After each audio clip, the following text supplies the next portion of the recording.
December edition of the meeting of the Tupelo Planning Committee. At this time, please rise for the invocation given by Pam Hadley and the Pledge of Allegiance given by Patty Thompson. May we pray. Our Father in heaven, dear Lord, we just come to you, Lord, with thanksgiving, Lord, just thanking you for all that you have done for us, Lord, all that you're doing in our lives, Lord. And we just pray, Lord, now that you will be with us as we go through this meeting. We pray, Lord, that you will just give us discernment, just help us to do your will, Lord, but just do right with our community, Lord. We just thank you, Lord, for this opportunity. We pray this prayer in your Son, Jesus' name. Amen. Please face the flag. Attention. Salute. Pledge. I pledge allegiance to the flag of the United States of America and to the republic for which it stands, one nation, under God, indivisible, with liberty and justice for all.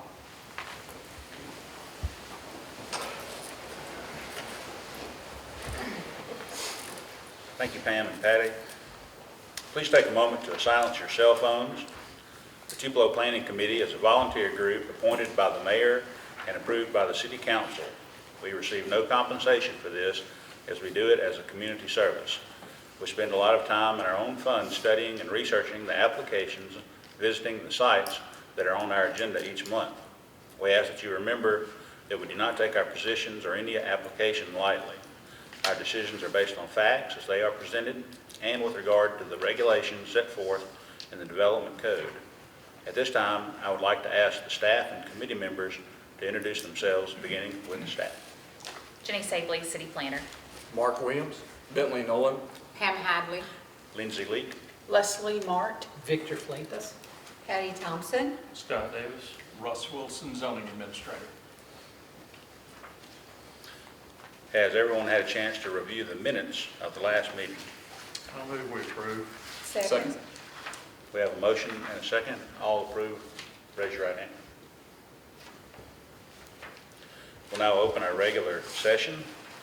Ms. Sabley, do you have anything to report on the council actions from our last meeting? Yes, the City Council unanimously approved the subdivision amendments. They were part of the text amendment 2303 at their last council meeting on November 21st.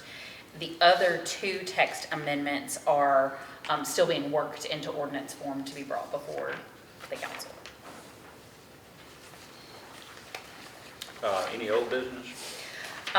We are still here. Council chambers are still being renovated. We don't have a great timeline on that. And then otherwise, I just want to take a moment to recognize Gus Hildenbrand, who's a valued member of our committee and has been out from us for a little while for health concerns. We just miss his vigorous participation and just sort of ask everybody to keep him in their thoughts.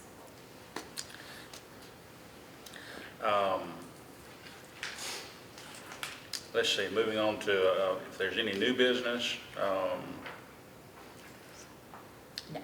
Okay, all right. All new applications being reviewed by the Planning Committee will adhere to the following order of operations for review in session. Presentation of a staff analysis by Ms. Sabley, City Planner. Presentation of proposed activity by the applicant. Open floor for public comments. The speaker will have 5 minutes to speak. We'll close the floor for public comments. We'll have discussion by the Planning Committee and the committee vote, and then a review of your next steps and appeal process. The first step on our agenda, our first item on our agenda tonight is MSP 2301, Magnolia Grove Townhouse Development. If the applicant would just stand where you are and give your name and address and present your case to the committee. Do you want me to, hold on just a moment. Do you want me to present? Oh, yes, Yeah. I'm sorry. So sorry. I skipped the process. That's okay. That's okay. Please do. Thank you. So this is a proposed townhome development. It is 3 structures that are 3 units each on North Green Street. Townhomes are used by right in that zone. It's zoned mixed-use commercial corridor. It's very near the corner of Gloucester and North Green. And because they're a use by right, but because they're being held under the same ownership, we're reviewing as a multi-family housing development. And when there are more than 3 units, that comes to planning committee for review of the site plan, not the use of the townhomes, but the expectations of the development code that we've looked through here and have listed in your packet. This development has met all of those requirements for a major site plan, and I've gone through those here, but they met setbacks, they are appropriately lit, they're gonna be lit as residential developments. There's not any large parking area that will need to be publicly lit there. Every unit is provided with a 2-car garage and entryway from the back. This is a unique location. The developer has worked with us tremendously to try to meet drainage and setback concerns there, and allow on the front of these townhouses is where the yard portion is. They've developed sidewalks connecting to public sidewalk to the front door. There is more than adequate landscaping because this is an interesting location as far as drainage and exposure to surrounding commercial activity. They have buffered that really nicely and have gone above and beyond on that. They also meet their open space requirements and the pedestrian facilities connecting to the public sidewalk. It really does extend out the sidewalk that's already on North Green, bringing residential into that commercial, which was what the planning committee wants to see and our comprehensive plan encourages. They've met their building design standards here, and otherwise they've asked for no variance, and the staff recommends approval of this major site plan. Thank you. Now we can get to the presentation. If you would, I would say stand where you are, but if you want to come up where everybody can see you, give your name and address. Sure. My name is John Crawley. I'm an engineer representing Mr. Mike Patel at Magnolia Grove. My address is 1401 State Highway East, New Albany, Mississippi 38652. As Ms. Jeannie stated, we're looking to build 3 basically triplex units on this property. The property right now is split into 4 separate parcels that we plan on combining into 1 parcel. The primary entrance and egress to the site will carry the residents around the back. So the fronts of the buildings will actually be up towards the street. We will have sidewalks that connect the back of the buildings up to the front to the existing sidewalk that was recently built on North Green Street. It will be adequately lighted in the front and the back. We've designed a stormwater detention facility in the back of the property that will detain any increase in stormwater runoff. All of this water runs down the back of the hill, if you're familiar with that area, into that hotel parking lot that's there to the south of it. And we plan to make sure that we don't increase any runoff that gets onto their property right there. So we feel like this is an exciting project, and hope Tupelo will support it. Questions?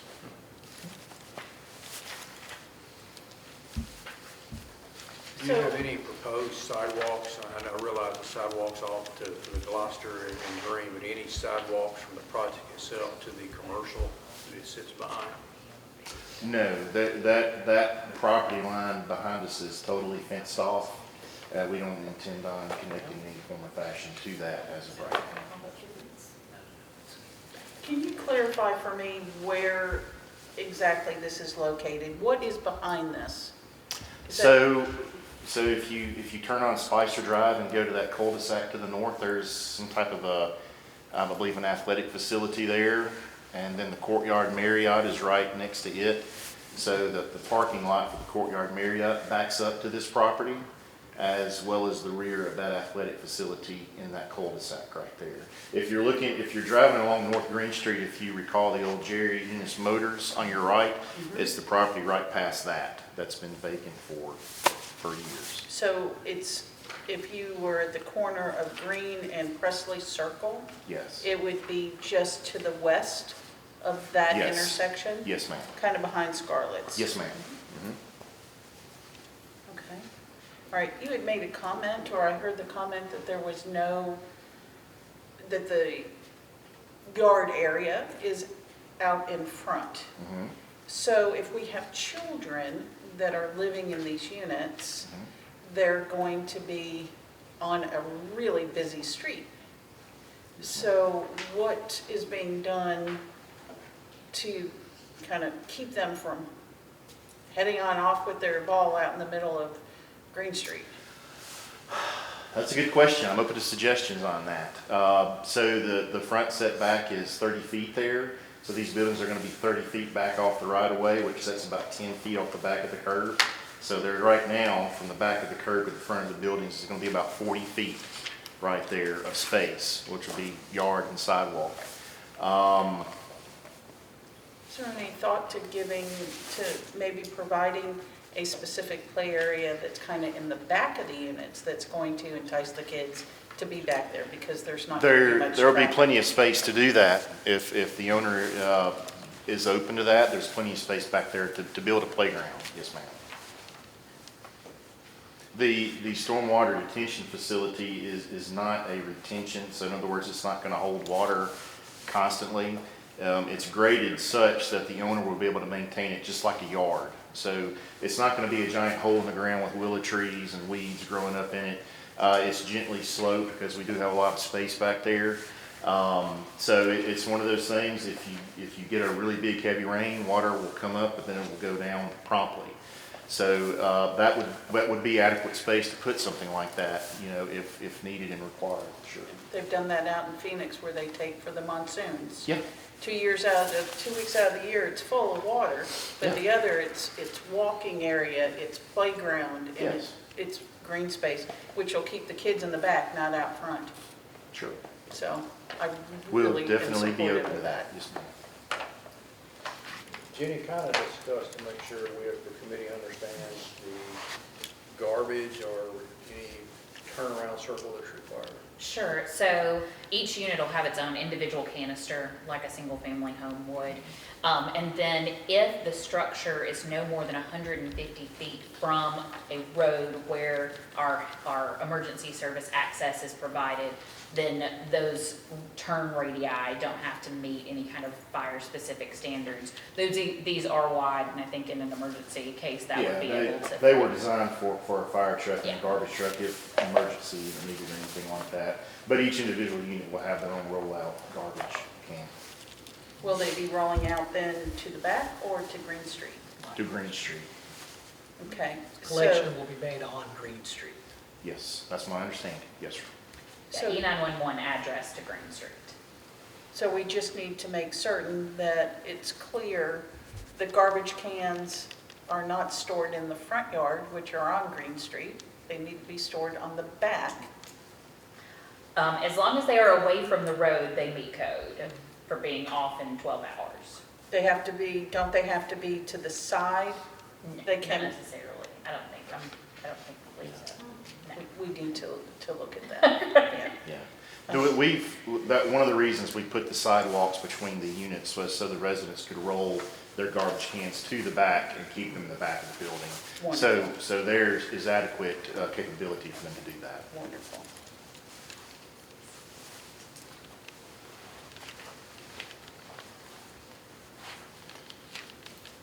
Any other questions for Mr. Crawley? Thank you very much. Yes, sir. Thank you all. Is there anyone here to speak for or against this application? Seeing none, we'll move into the committee. Mr. Chairman, I just wanted to mention that we did have 38 letters that went out to property owners within 500 feet of that. We did get one letter on that from Miss Beverly Bradley that was concerned with the townhouses. She just was more concerned about just the looks of those. She didn't have any idea of what they were going to look like, the exterior appearance, and wanted to make sure that they looked as good as the houses on Presley Circle was her main concern. And she was also concerned about the substation going in across the street and the guardrail that's been placed there. So she just asked if I'd mention that. Okay. Thank you. Thank you very much, Russ. We'll now open committee discussion. So when we're here to approve the site plan only, so comments about the play area or a public play space would need to be part of this review, correct? We cannot go outside the boundaries of what is required for a major site plan, and those are not elements that are required for multifamily developments under our current code. I would say we encourage, CC Augustus is right down the road. We would encourage the use of public play areas. But no, beyond what is required by a major site plan, we're limited to that purview. And those are the elements that are listed there on page 2 for you.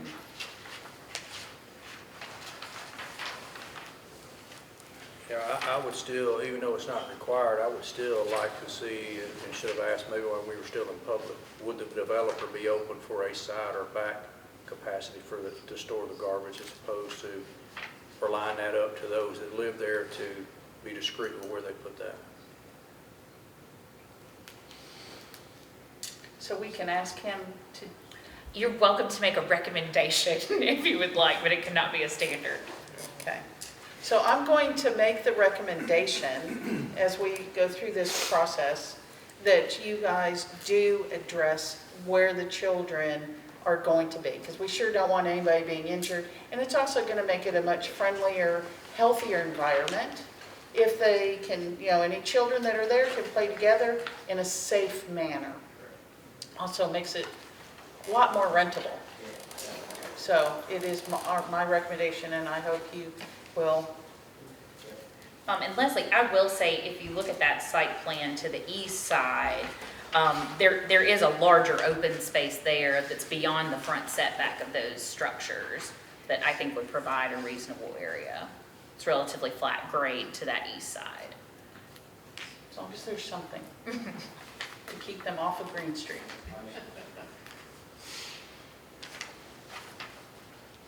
Would anybody like to make a motion? I'll move to approve the major site plan. Second. We have a motion and a second. Any further discussion? All in favor, please raise your right hand. Opposed, like? Passes.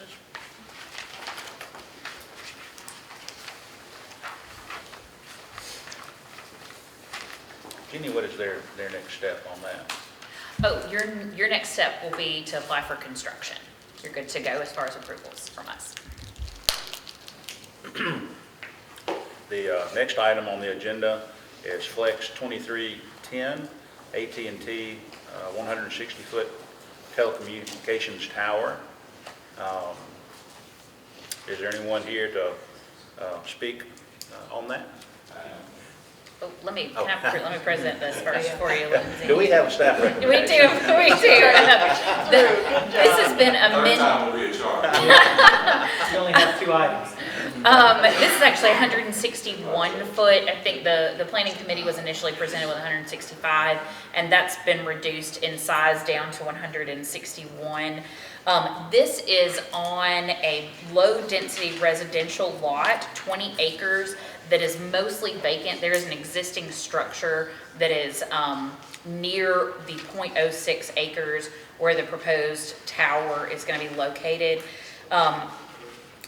We are here because flexible use review is required for any telecommunications tower over 75 feet that is not blended with the landscape you guys have seen in the past, used to sort of illusion of tree-like, but we're not. This is a little too large for such a thing. What you're looking at is a flexible use review of that, and our flexible use criteria is the proposal in harmony with the area and not substantially injurious to the value of properties in the general vicinity? Does it conform with all special requirements applicable to the use and will not affect the health or safety of the public? This proposed plan does adhere to all of the code requirements for telecommunications towers. All amendments that were asked for to make that compliance have been met. And it is outside the purview of this committee in regards to telecommunication towers to engage with the health and safety aspect, because that is reviewed at the federal level. So really, we're looking at the harmony with the area portion of flexible use approval. And we have a few people here to speak on that tonight, so I'm not gonna be overly exhaustive in where we're at with kind of the conversation happening around this.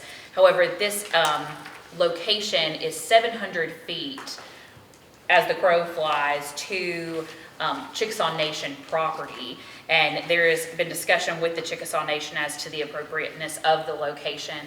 Beyond that, other considerations for a tower are its fall zone. If something were to happen, it's been engineered in such a way that the structural capacity is not of concern, but the area surrounding is vacant and undeveloped, so we're not concerned there. And then there are no critical wildlife habitats that this will disturb, according to Fish and Wildlife. So what the staff is recommending, the federal guidelines ask for that federal clearance by the Chickasaw Nation prior to their ability to site. And we look at those federal requirements, such as with the FAA going into these. And so we're asking for a tabling of the decision in lieu of receiving that final federal clearance. Very good. Would the applicant please come to the front and state your name and address and present your case to the committee? I will. Good evening. My name's Andy. My last name is Rotenstrike. I'm here on behalf of AT&T. I'm with Baker Donaldson Law Firm. I'm out of our Birmingham office, so it wasn't too bad of a drive to get here. So kind of following up a lot on what Jenny already said. So we represent AT&T. AT&T is looking in essence to provide better coverage in Tupelo, or this area of Tupelo. That's the whole point of what we're trying to do. This is to help AT&T customers with regard to their cell phones, their laptops, home internet, 911 calls in the area. But more important than that, this also has, this site will have capabilities for FirstNet. You guys may or may not be familiar with FirstNet. It's not something everybody's usually familiar with, but after 9/11 in New York, when the fire department couldn't talk to the police department, and in Pennsylvania and the Pentagon, that was a big problem. The federal government, in essence, did an auction to say who can provide this service, and AT&T won the bid of the federal government to provide FirstNet service. That allows police, fire, EMA to talk to each other during natural disasters and so forth. This site will be equipped with FirstNet if it's allowed to be built. So we're on a 20-acre tract. We are proposing a 155-foot monopole. So we're not doing the big tower with the guide wires, and we're not doing the big fat three-legged monster lattice tower. It's a single pole design. It's the least obtrusive design we have in the industry. And again, based on where we are and the height that's needed, only 155 feet, that's what we're proposing as the monopole. There will be a 6-foot lightning rod on top. You want the tallest thing in the area to attract the lightning. Cell towers all have lightning rods on top, and they're grounded underground with copper so that they attract it and dissipate any lightning strikes. So we'll have a 6-foot lightning rod that's about that big around on top, but the pole itself and the antennas will not exceed 155. So why does AT&T need this coverage? And I'll show you some maps in a minute. But AT&T is looking really to solve two issues with this one site.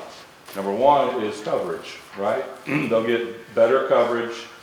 The strength of the coverage will be better because the more sites you have, the signal as it leaves the tower dissipates.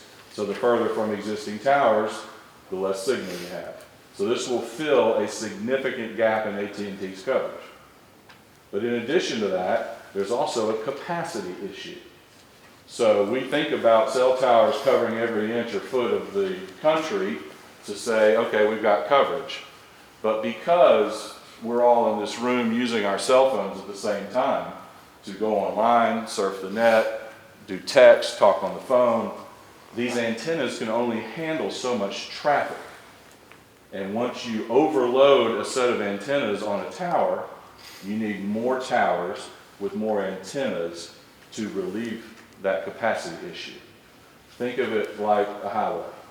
If you have a 2-lane highway that gets backed up with traffic, you build a 4-lane highway to relieve that traffic. That's what this is trying to do as well as coverage. So, let me hand you some maps, all of which are in the application that was submitted. I'm not sure I have enough, but I think They it was. have all of I think them. we have them in our Right. packet. But I wanted Yeah, to yeah, just for focus sure, on a for sure. couple, so I can hand those out here. Just take one and pass it. So I want to focus on a few of the hundreds of pages that we submitted, so we're not sitting here going through all of them.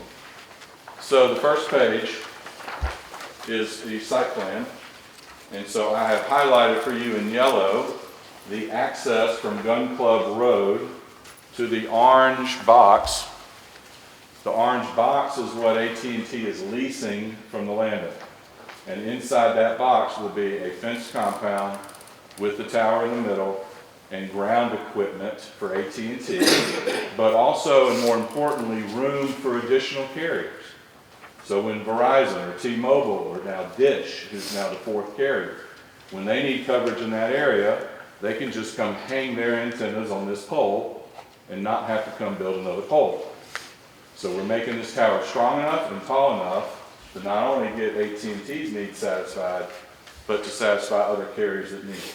Everything will be contained within that orange box. If you turn the page, this is an elevation view of the proposed structure. Again, just showing you the single pole design, the monopole, with AT&T's equipment on top. Those are antennas. We call them panel antennas. And then you'll see underneath future antennas. Those are for the other carriers when they get ready to come and use this area. So as Jenny said, we did lower the tower from 165 feet to 161 feet with the lightning rod because the FAA, which we do have their approval, only gave us up to 161 feet due to the regional airport nearby. So FAA says you can build to 161. We lowered it 4 feet to meet that requirement. All right, if you turn the page, this gets into the coverage issue. And the colors are kind of what's important here. So the blue dots that you see, there's 6 of them around the page. Those are existing cell towers in and around where we're going. The green dot in the middle that says Wildwood is the location of this proposed tower we're here about tonight. So you see the blue dots have a lot of green around them. That is the coverage we are trying to obtain. That's the strongest coverage. We typically refer to that as in-building coverage. So as you get further from those blue dots, it gets into the blue and the yellows. The yellows we typically refer to in vehicle coverage. It's kind of a common way to refer to it. And the red is where we really get in the problem. We only have outdoor coverage, and you got to take your AT&T phone and walk outside and raise your left leg and your right arm in order to get your phone to connect. So we're basically trying to get more green coverage in the middle. So this shows a gap in coverage, right? We've got blue dots surrounding it with green coloring, but in the middle, we've got yellow and red. So if you turn the page, that's the same map with this site turned on. And you can see the difference in coverage. We get that green in the middle. So that shows you the coverage. And really, the main areas we're trying to cover are the residential areas and part of the Natchez Trace, right? We're trying to make sure we have coverage for travelers on the parkway. So those are 2 main areas we're trying to cover. So if you flip back and forth, you'll see a before and after. Jenny mentioned earlier how the tower is designed to collapse upon itself. This last page is a letter signed and stamped by a licensed engineer, and I've highlighted the important sentence which says the tower will be designed to collapse upon itself in the unlikely event of a failure, which is very unusual, but if it were to happen, it's designed to collapse upon itself. We can build breakpoints into the pole, and so what happens is it doesn't fall like a tree, right? Because the strongest part's the bottom, because it's in a 15, 20-foot footing, right? Concrete footing. So you have the weight on top. So if the wind blows or what have you, it bends, kind of like one of those straws, you know, with the bending part at the top. It bends, and then that part falls down into the compound. Okay? So that's what this letter is telling. So why did we go to this parcel? A lot of people have been asking that question, and it's a fair question to ask.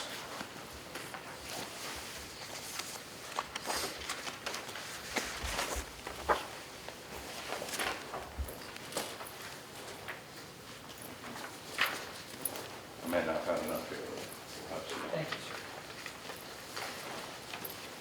So, when AT&T, through their programming and stuff, realize that they need coverage, the first thing they do is go look for existing towers, like they did on all those blue dots you saw on that coverage map, right? There's an existing tower there. AT&T can just hang their antennas and we're done. Very simple, much quicker, easier process.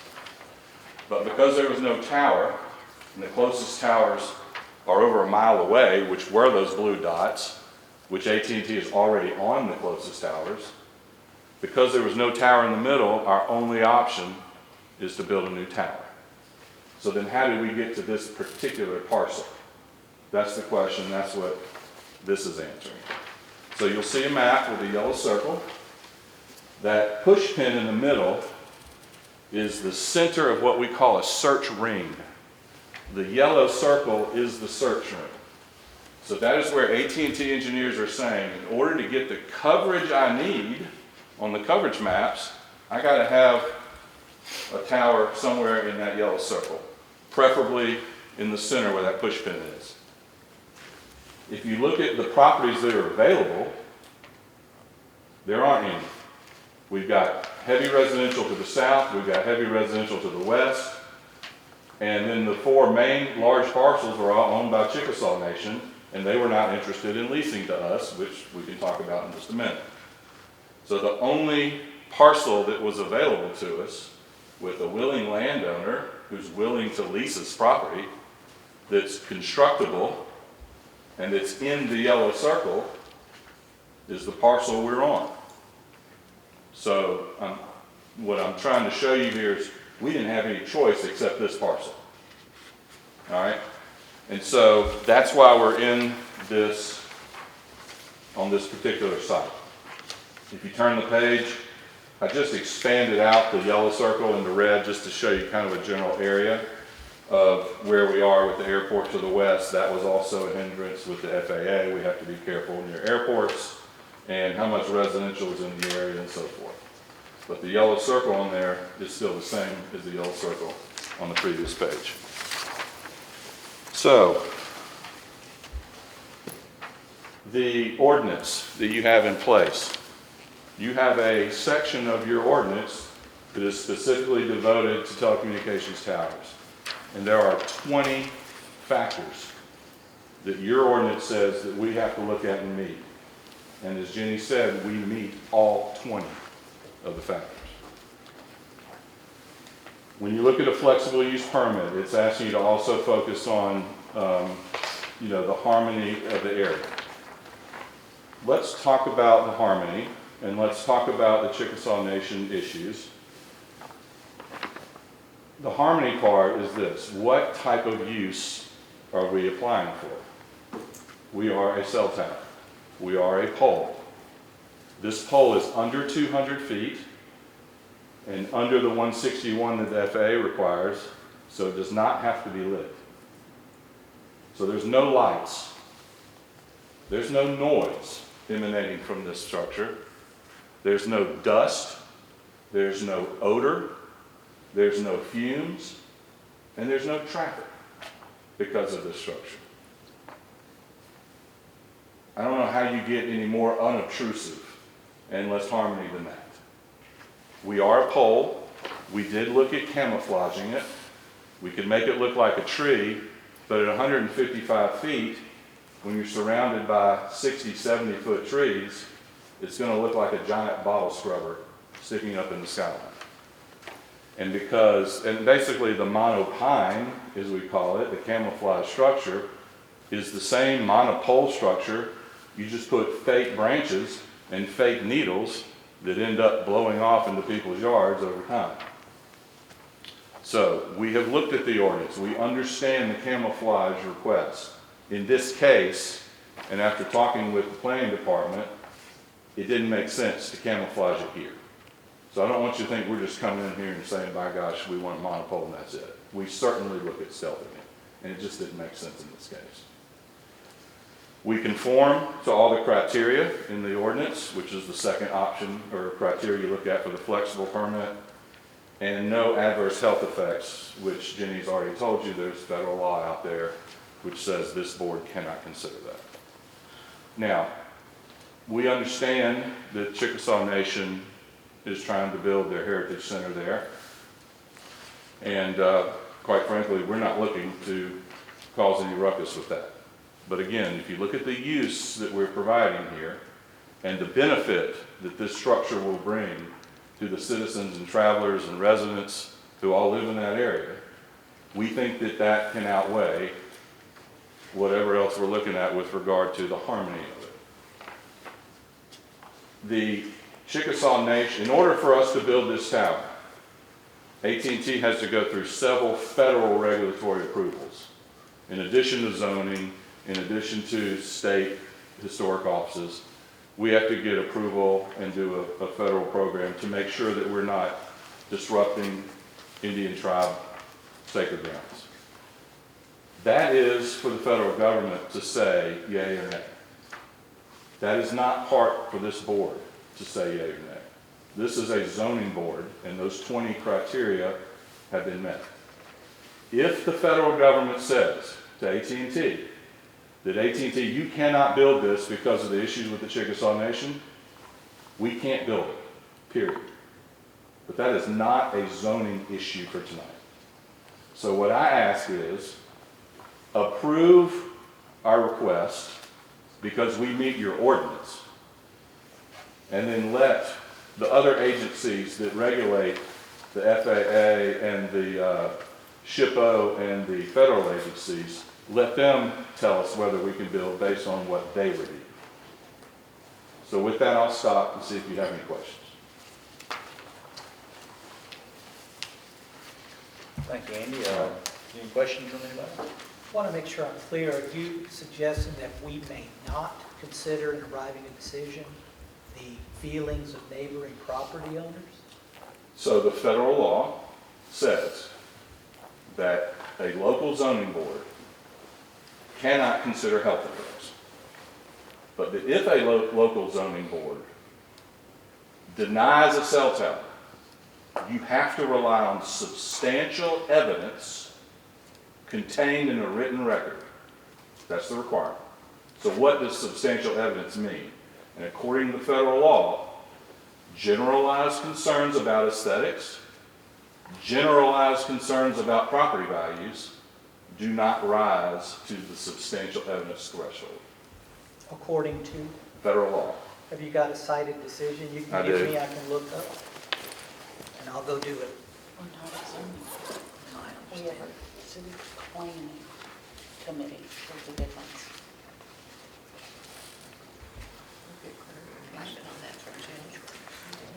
Can I ask a?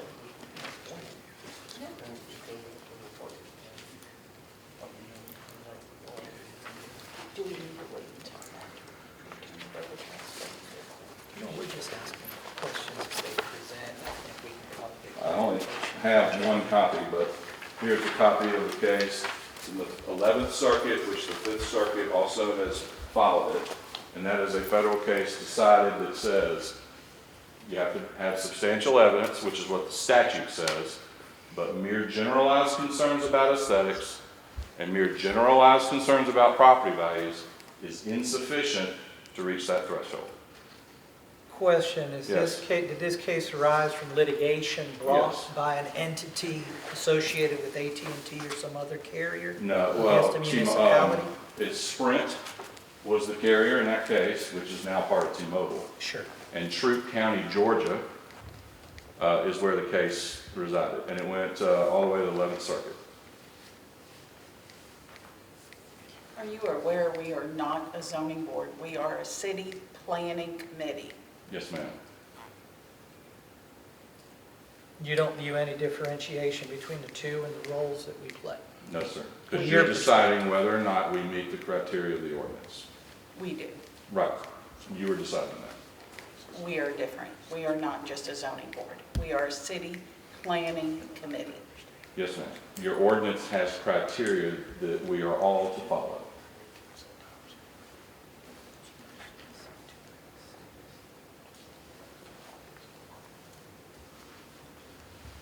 Is there a circuit split Um, on this question? On that question, Fourth Circuit hadn't followed that. But the Okay. Fifth Circuit, where Mississippi is, has. Understood. But there's at least one federal court of appeals that said this is Yes, but that not, does not, Mississippi's not in it. Mississippi's in the Fifth Circuit that has cited that case. understood. I got that. Thank you.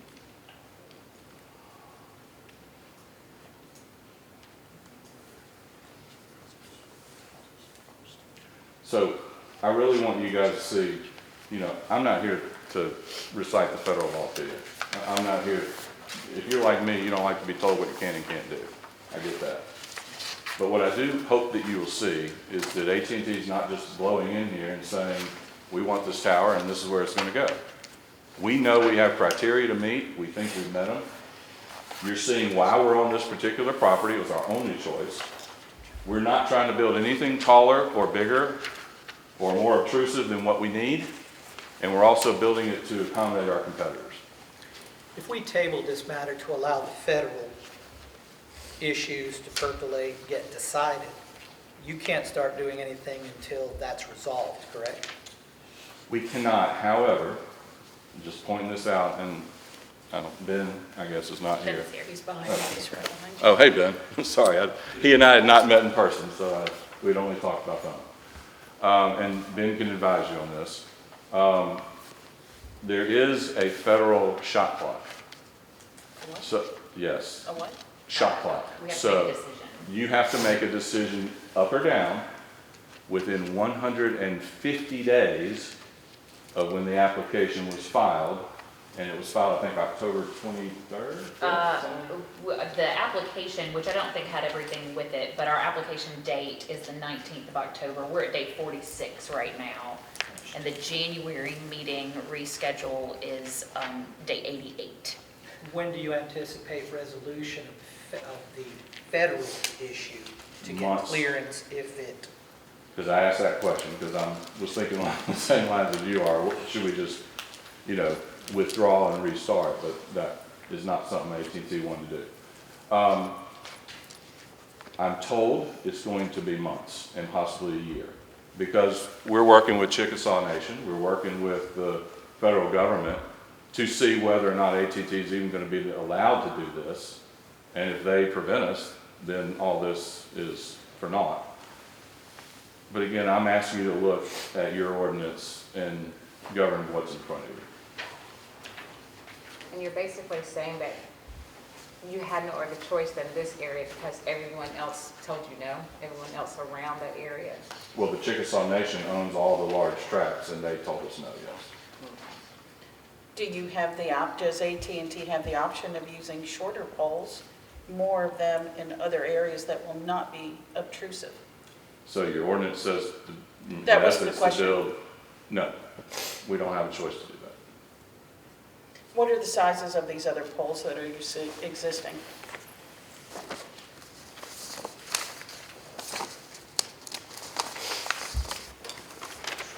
And I have this to hand out if you'd like to see it. Understood.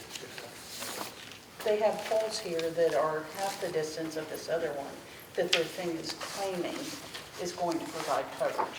But in a place, for instance, in this upper corner, you see how close it is? So why is it not covering? So, which makes me doubt the validity of their coverage revisions. It could have to do with terrain. Here you go. Check one again. Yeah, I think what you may be alluding to with the others in a surrounding area, and they might be the right height to get the right coverage that AT&T is looking for, why could you not hang additional antennas on the existing poles and at least cause that area to shift a little bit? So we're already on all those poles.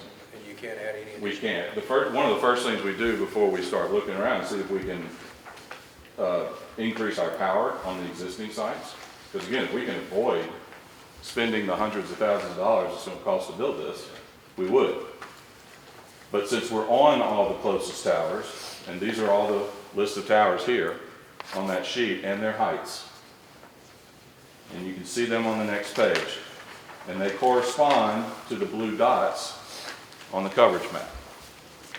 Any other carriers on those poles that you could have bought them out Bought them out. for their antenna size, if they've got antennas on there? Well, Verizon's probably not going to sell AT&T their spot because then Verizon's coverage goes away. I would venture to say that there are carriers on those other towers, but I haven't looked at each one. Terrain effect, so you know, it's hilly, if it's got. Look, if we didn't have to build this site because we could get the coverage, we wouldn't be here.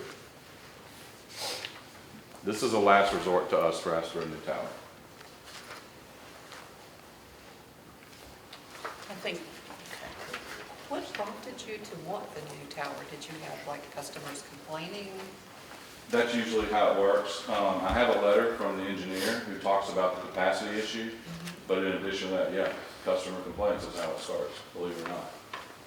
And we model, we're modeling all the time our areas and the coverage that you're seeing there. Is that the Hathaway letter from August 21? Yes, Hadaway, Hathaway. Rob Hadaway, yes, sir.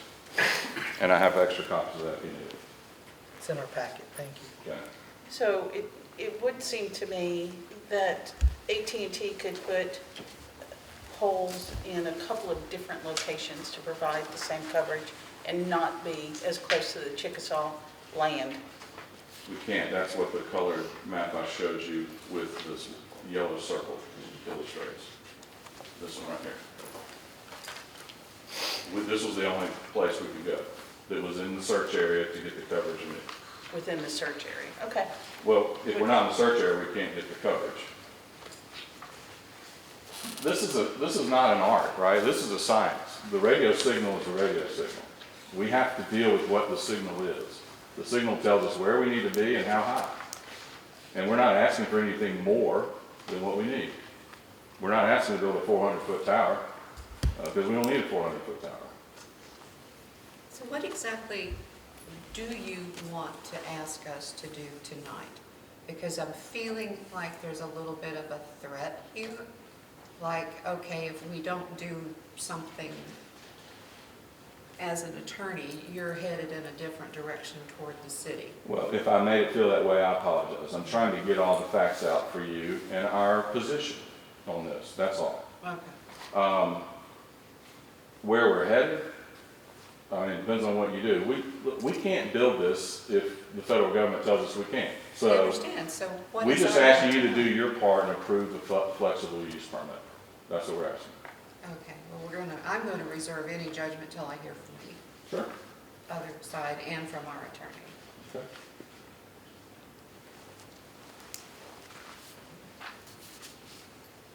Any other comments from the committee? Not for this gentleman. Thank you. Thank you.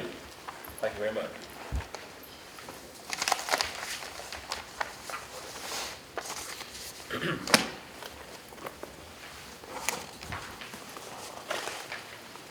Is there anyone else to speak for or against this?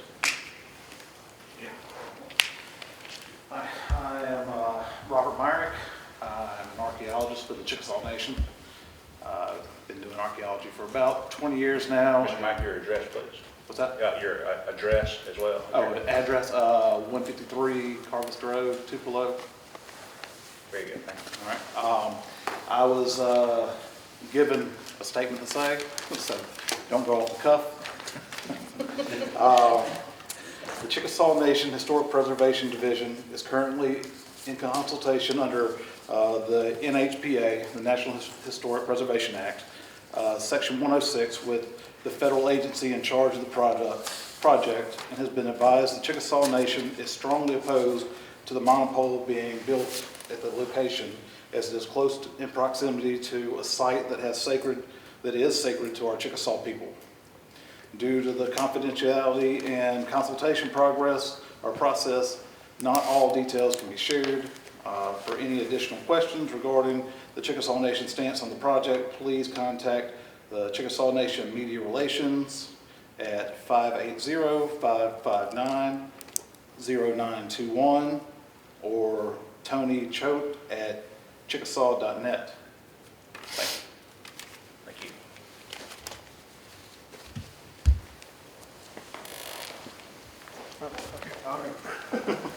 Hi, I'm Brady Davis of the Chickasaw and Connor Foundation, the CEO, along being a historian and an archaeologist, worked in the area for over 11 years. The Encana Foundation really just wants to stress its support for the tribe, and it's consistent with the desire to hold off on anything while the federal consultation process is going on through Section 106. We have a strong understanding with them that we know that they're opposed. The Encana Foundation is also opposed for a number of reasons. First being, like I just said, the tribal government itself is opposed to the pole being placed. We do understand that the federal process can take some time. The federal government is not the quickest to move. We do know that these usually are resolved in a reasonable amount of time, unless there's too much back and forth. I haven't been able to get any information on exactly how quickly that would last, but I do know, as the gentleman who spoke before me, he is correct, it can take months to go through. I do understand that you're being asked to approve that tonight. I do know that you're in a position to table that decision. I'm not here to ask you to deny this process at this point. I'm not asking you to do anything against what you feel is in your best interest, the best interest of the city. All I can ask is that it be tabled for the time. The January meeting will be day 88 of 150.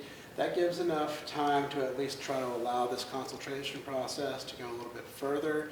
We can gather more information at that time. As the CEO of the Encana Foundation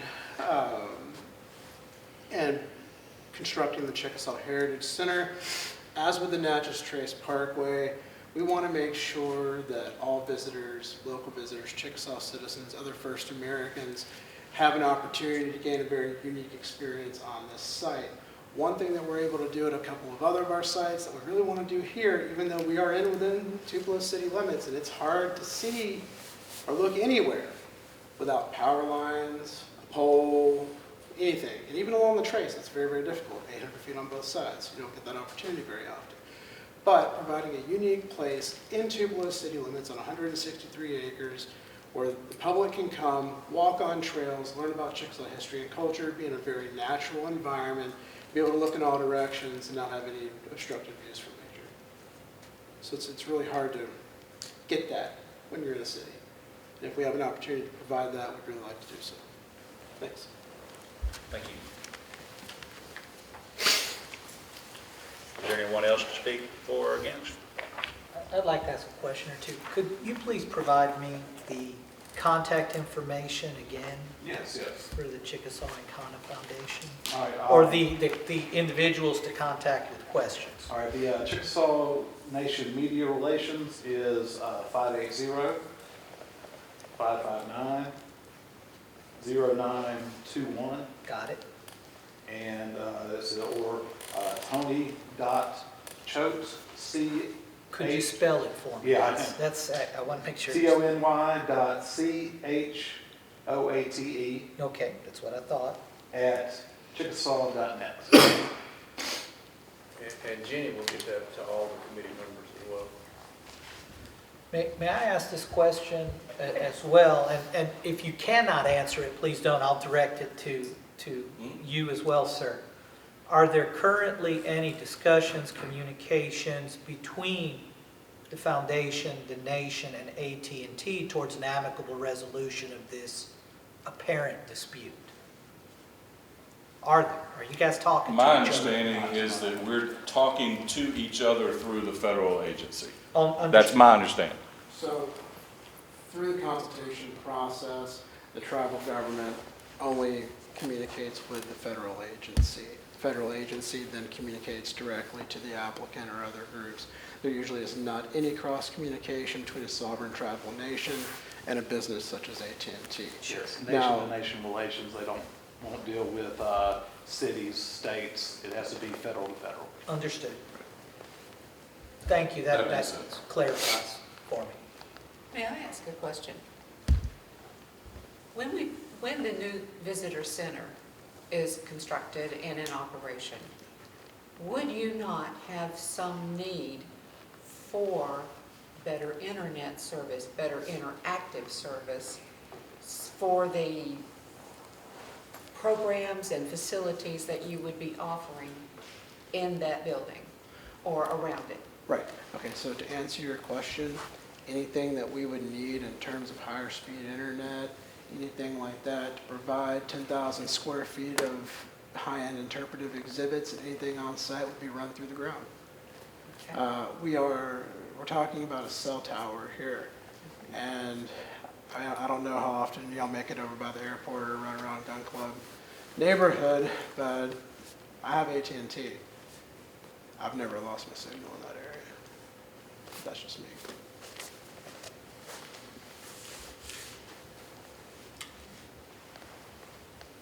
Before we just get to the, I guess, the motion, we still have opportunity to talk about it. A motion to table would cut off all discussion until you take it off the table and it goes back to where we are right now. A lot of things have been talked about tonight. I think the issue before you is it conforming with the neighborhood? Let's take it to Spring Lake. That would still be the same question that you would ask. Here we have the airport. They have some interest in this through the hazards to navigation. I don't know that that's going to be the case here. We certainly don't enforce their laws, but we are partners with the airport. They are a body politic that we basically created and spun them off. And we have to be, as we did with the apartments that were below the airport that we battled about last year, that even though they were not going to be tall enough to be a hazard to navigation, there are also other factors as far as zoning and things of that nature. And if the airplane crashed, not because it hit the apartments, but if it crashed on its own and ran into a pretty dense development, we have to be cognizable of that, or we're going to kind of dry up all kind of development around the airport. This is not just a far-flung Indian nation in Oklahoma. It is, the city of Tupelo has put up about $2 million to construct a service road and a road off of the Natchez Trace. The state of Mississippi has put up $14 million, Brady? 16 $16 million, to which the Chickasaw Nation is matching. So this is a $36 million project involving city of Tupelo, state of Mississippi, and the federal government. The FCC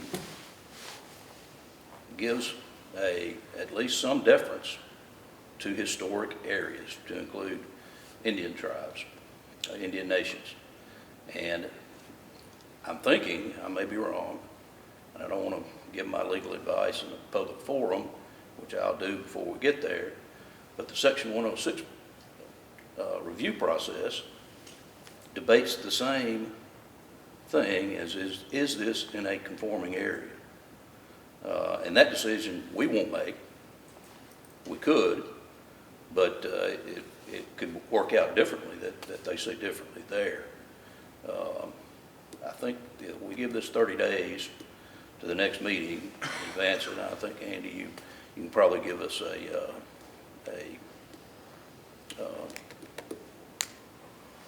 I guess a release from hazard of navigation from the airport. Yeah, I have that. Okay. And that clears up everything, and we're hearing about the resolution of the Section 106 of the NEPA and how it has impacted there. But the FCC does not have to give money to it. There doesn't have to be federal money in it because they allow the siting of these towers. And so they must defer to that process for environmental, historical, things of that nature. And AT&T is certainly a party to that consultation, as is the nation and Encana. So let's give it 30 days and see what can't work out. We do have a water tower over there. You've got constraints on the Natchez Trace with a view shed. You got the airport. You got the nation there. So let's keep working on it. Y'all talk. And we do have that shot clock that Andy mentioned, which is 150 days. And it's presumed that if we don't act on it in 150 days, that it's reasonable. Okay. If we turn it down, then that's when they can appeal it to the city council or just go to federal court. So either way, let's give it 30 days if we can. So Ben, if we table this, aren't we in turn doing some form of action? And while we're making applications and all the parties are talking, that is some form of action. Well, it's final action. It's what, until the shot clock runs, it's a final action, and the tabling within that time, I would tell you, is not a final action. So.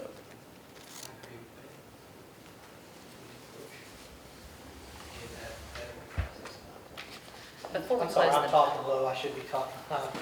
sorry, before we close the public section, there's some public comments from people who could not make it tonight that I would like Russ to make sure we enter into the record.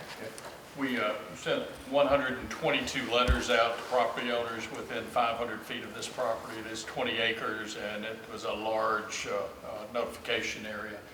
We received 4 responses. 2 were calls. One said, if the Chickasaw Nation is against it, I'm against it. And then another person that just had questions, well, the 3 remaining calls had questions about health concerns with RF energy and radiation, and talking about radar at the military complex, National Guard Armory across the street. There's several comments about that, and concerns about property values. So, Thank you, Rick. While we're still in public comment, look, I'm not saying we shouldn't table this, all right? I mean, I would like to get a decision in the affirmative today, if that's doable. But, you know, Ben's right. I mean, this will get sorted out at the federal level one way or the other. I think if we hold it, and I guess there's till January, we'll be at day 88. There's nothing we're going to do, and I'm not going to recommend to AT&T they do anything until the shot clock runs if there's no decision made. So maybe we get lucky and this stuff gets resolved at the federal level before the shot clock runs. If not, I just want you guys, and Ben can advise you, to be aware that some decision needs to be made if this issue hadn't been worked out at the federal level within 180 days.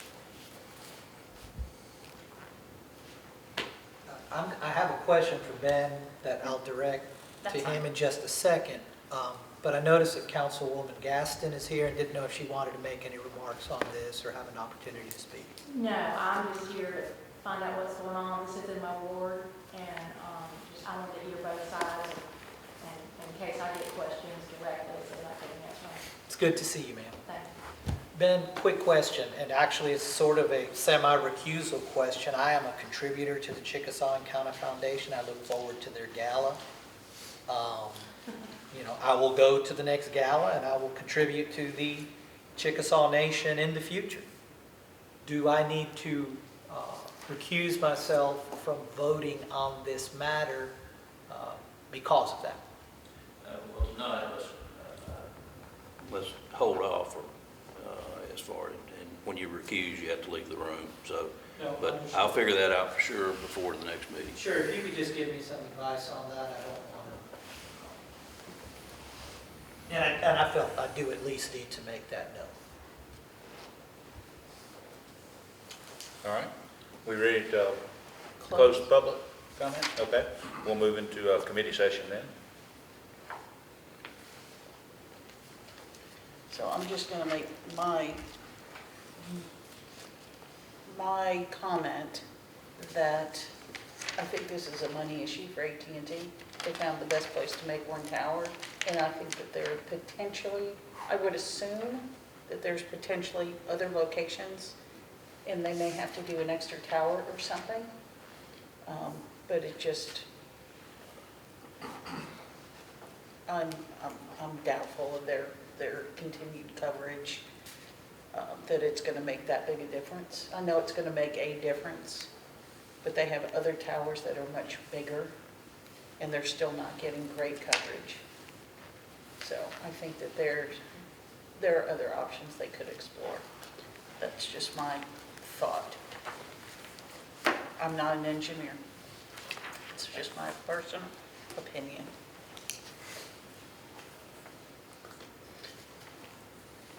So do I make a motion to table this? Make a motion, we table this. Second by Scott. Motion. I'll abstain. Motion and abstain. We do have a second. All in favor, please raise your right hand. Opposed, like. Motion is tabled.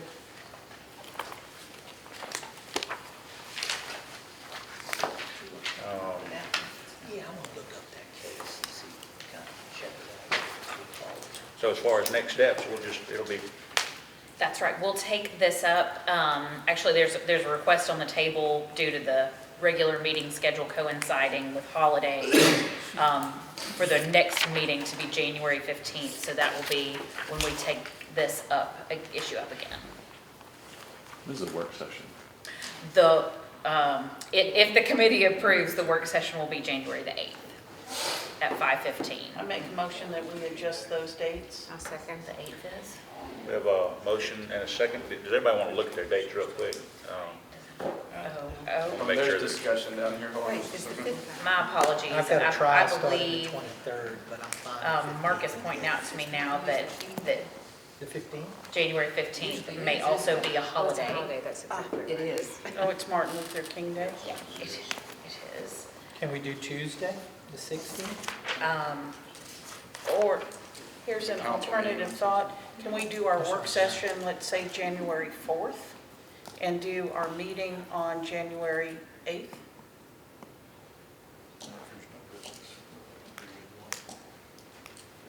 Is there any application? We want to have the work session a week ahead of time, if possible.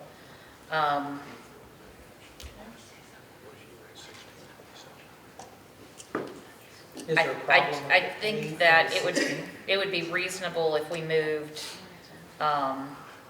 the work session to the 16th. In order to keep it on a Monday, that's typically pretty important for us. And we could have the regular meeting on the 22nd. What? No, isn't the 23rd? Those are Tuesdays. I know I start a trial that Monday. day, so I know I won't be Yeah, able to. 22nd. Yeah, the Tuesday I'm looking at. City council meets on the There. 16th. That's Usually right. be there. Yeah, but if we have work session at 5, it'll be okay. Jenny, do we need to keep in mind the shot clock? I think if we're at day 88 at the Still keeps us on 15th, we'll still be within window. that. Yeah, we got 150. On the 16th? Okay. I thought I So- heard somebody say the 23rd. and I was- So I'll propose work session on the 16th at 5:15, and then the meeting on January the 22nd. We are full of Do we holidays. have any applications? We do have another to be considered, yes. I can't, Well, I was just thinking if we didn't have any applications, we could do the work session and meeting on the 8th. Same day. Because there's, I mean, unless we have That would work better a for me. massive amount of 22nd, new I can't information, vote. we should be able to cover it. Okay, let's do An hour this. before the Let's meeting. do work session on the 2nd of January. And then we will have our meeting on the 8th. Works for me. I was just thinking, if you push it to the 22nd, that's 3 Yeah. straight weeks of meetings. Yeah, that's fair. Um, Is everybody okay with that? Second. Your regular work session? Second and eighth, yeah. The 2nd and the 8th. Okay. first council. Those Thanks work for me. brainstorming that, guys. My January 8th apologies will be on the missing a holiday. The regular. In City Hall, the third floor. It's going to be a very gnarly January. And so that'll be 5:15 on January the 2nd for the work session, 6 o'clock PM on January the 8th for the regular meeting. And most likely, we will be in the Convention and Visitors Bureau, but I will send a media release out and to our applicants All right, everybody got that? and interested parties. Okay. Do we need to vote on that? Yes, yes. All right, do we have a motion? I'll make a motion. I'll second. Motion and a second. All in favor, raise your right hand. Wonderful. Motion approved. I'll make a motion, we adjourn. I'll second. Motion and a second. All in favor, raise your hand. Here.